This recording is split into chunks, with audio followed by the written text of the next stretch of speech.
কথা বলো আব্বা, আব্বা কথা বলো।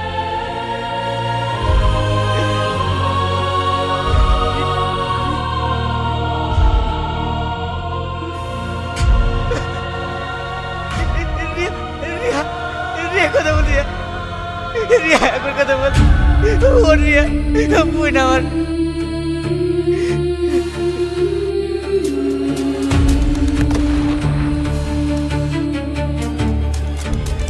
নদীঘাটের রক্তস্নাত বালুচরের লালনের নিথর দেহের সামনে এক হৃদয় বিদারক হাহাকার আর আত্মনাদের মাতম ভেসে বেড়ায়।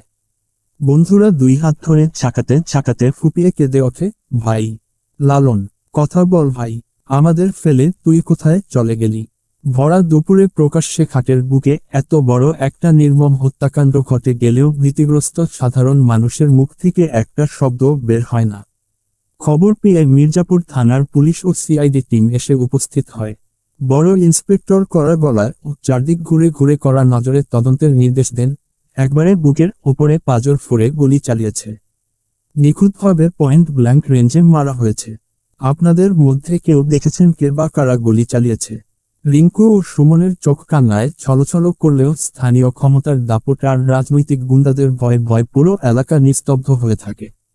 এক কুচি ছেলে মুখ খুলতে গেলে তার বাবা তাকে গায়ের জোরে ধমক দিয়ে থামিয়ে দিয়ে বলে, তুই কিছু দেখিসনি, মুখ বন্ধ রাখো, দিনকাল ভালো না, কখন কার ঘাট থেকে মাথা উড়ে যায় বলা যায় না।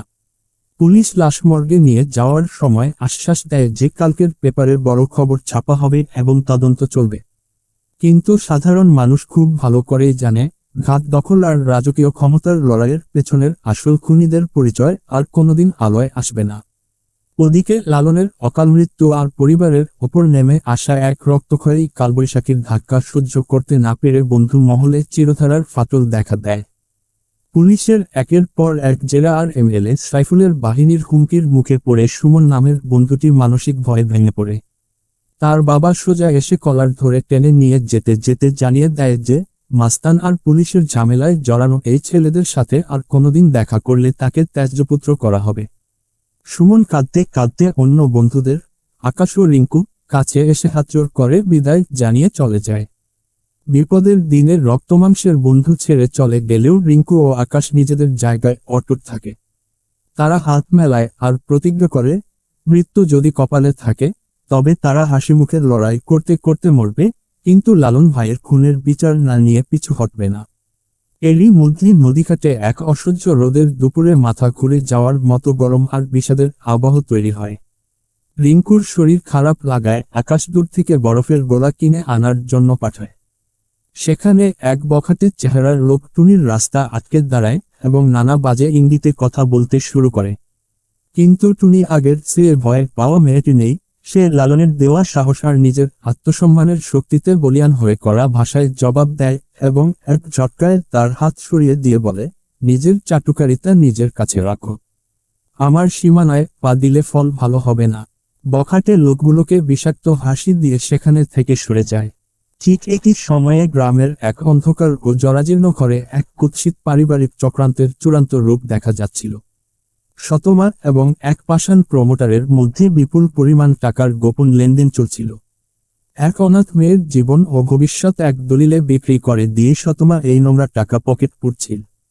রিনার বাবা কাছ থেকে ফিরে ঘরে এতগুলো টাকার বান্ডিল আর স্ত্রীর মুখের শয়তানি হাসি দেখতে পেয়ে রাগে কাঁপতে থাকেন। সে স্ত্রীর ওপর গর্জে উঠে বলে, তুই তো মানুষ না, তুই একটা পিশাচ। তুই নিজের গর্ভের সন্তান বা শতমের ভবিষ্যৎ বিক্রি করে দিয়ে এতগুলো টাকা পকেট ভরলি। তুই একটি মা হয়ে নিজের মেয়ের সাথে এই কাজ করতে পারলি। তুই আমার নিষ্পাপ সংসারটাকে তিল তিল করে ধ্বংস করে দিলি। নিজের স্ত্রী ও প্রমোটারের এই কুৎসিত ষড়যন্ত্রে নিষ্পাপ মেয়েটির ভবিষ্যৎ বিক্রি হতে দেখে বাবা কান্নায় ভেঙে পড়ে হাঁটু গেড়ে মাটিতে লুটিয়ে পড়েন। বিকেলের রক্তিম সূর্য যখন নদীর জলে ডুবে যাচ্ছিল, তখন বাজারের এক কোণে জরাজীর্ণ খাবারের দোকানের সামনে বসে থাকা আকাশ ও তার বন্ধুরা লালনের শূন্যতা গভীরভাবে অনুভব করছিল। হঠাৎ করে নদীর চরের নির্জন রাস্তার দিক থেকে একটা কালো রঙের রহস্যময় জিপ গাড়ি তুলো উড়িয়ে দ্রুতগতিতে ছুটে যায়। সেই কালো গাড়ির ভেতর বসেছিল এমএলএ সাইফুলের প্রধান ক্যাডার আর তার বখাটে সহযোগীরা। তারা এক নিরীহ মেয়েকে ভুল বুঝিয়ে গাড়িতে তুলে নিয়ে গভীর চরের দিকে যাচ্ছিল, যাতে তাকে চিরতরে নীরব করে দেওয়া যায়। কিন্তু তারা জানতো না যে তাদের প্রতিটি পদক্ষেপের ওপর নজর রাখছিল লালনের ভাই ও তার রক্তে ফুটতে থাকা অনুগামীরা। নদীর পাড়ের ভাঙা ইটভাটার কাছে আসতেই লালনের ভাই তাদের গাড়িটি চারদিক থেকে ঘিরে ফেলে। কাঠের গুঁড়ি দিয়ে পথ আটকে দেওয়া হয়। গাড়ির কাঁচ ভেঙে দরজা টেনে হেঁচড়ে বের করা হয় পিশাচ খুনিদের। লালনের ভাই এক পৈশাচিক হুঙ্কার দিয়ে প্রধান খুনির চুলে ধরে টেনে মাটিতে ফেলে দেয়।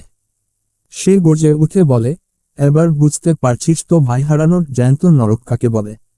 আমার ভাইয়ের রক্ত যে মাটিতে পড়েছে, সেই মাটি থেকে তোদের একটাকেও বাঁচতে দেব না। তোদের রক্ত দিয়ে আমি আমার ভাইয়ের রক্তের দাগ ধোব। অলিতে গলিতে, শহরের রাজপথে যেখানে তোদের পাবো, শুয়োরের মতো কেটে শকুনের মুখে তুলে দেব। ধারালো রডের আঘাতে পিশাচেরা মাটিতে লুটিয়ে পড়ে আর্তনাদ করতে থাকে। তবে কাহিনীর সবচেয়ে নির্মম ও হৃদয়বিদারক ট্র্যাজেডিটি তখনও ঘটার অপেক্ষায় ছিল। প্রতিশোধের এই রক্তক্ষয়ী খবরের প্রতিশোধ নিতে এমএলএ সাইফুলের সবচেয়ে বিপজ্জনক পোশাক খুনিরা রাতারাতি পরিকল্পনা বদল করে। লালনদের নদীর ধারের জরাজীর্ণ কুড়েঘরটি যখন নিশিরাতের নিস্তব্ধতায় ডুবেছিল, তখন চারদিক থেকে অস্ত্রধারী গুন্ডারা ঘরটি ঘিরে ফেলে। ঘরে তখন শুয়েছিলেন লালনের বৃদ্ধ বাবা ও মা, যাদের সরল ভালোবাসা, অকৃত্রিম স্নেহ আর মুখের এক টুকরো হাসির জন্য লালন একদিন নিজের জীবনের খারাপ পথ ছেড়ে সততার পথে ফিরে এসেছিল। পিশাচেরা দয়া দেখায়নি। ঘরের দরজা কুড়াল দিয়ে ভেঙে তারা ভেতরে ঢোকে এবং মুহূর্তের মধ্যে আগ্নেয়াস্ত্রের ধোঁয়া ও বুলেটের শব্দে চারদিক প্রকম্পিত করে তোলে। কয়েক মিনিটের মধ্যে পুরো রক্তের হোলি খেলা শেষ করে খুনিরা অন্ধকারের বুকে মিলিয়ে যায়।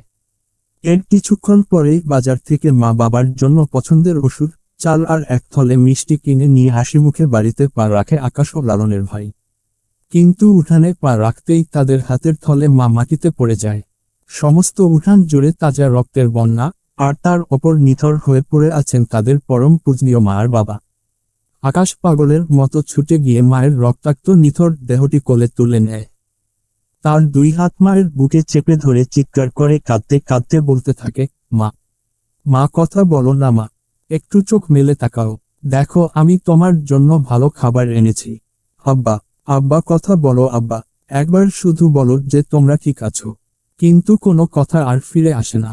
মা বাবার বরফের মতো ঠান্ডা নিথর মুখ দুটি নিজের বুকের ভেতর চেপে ধরে আকাশের সেই বুকফাটা হাহাকার আর চিৎকার নদীর পার ছাড়িয়ে রাতের অন্ধকারের আকাশ বাতাস প্রকম্পিত করে তোলে। অন্যায়ের কুৎসিত রাজনীতি, এক বখাটে যুবকের ভালো হওয়ার অসম্পূর্ণ যাত্রা, ভাইদের অকৃত্রিম ত্যাগ এবং একটি সম্পূর্ণ নিষ্পাপ পরিবারের বিলুপ্তির মধ্য দিয়ে এক করুণ, রক্তস্নাত ও মহাসিনেমাটিক ট্র্যাজিক ক্লাইম্যাক্সে শেষ হয় এই চিরন্তন নাটকটি।